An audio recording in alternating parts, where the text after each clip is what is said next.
তুই কি করছিস? তুই কি করছিস? হ্যাঁ, মেকআপ নিয়েছিস? বাচ্চারা মেকআপ করে না কেন? মেকআপ নষ্ট করে না, রেখে দাও রেখে দাও।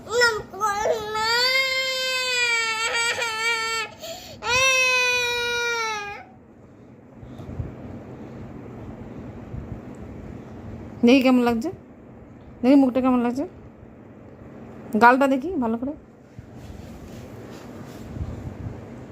বাবা ঝগড়া, তুমি আমাকে মেকআপ চলতে করে দিয়েছো। এই দেখো গন্ধ, চুকো গন্ধ। কিসের গন্ধ?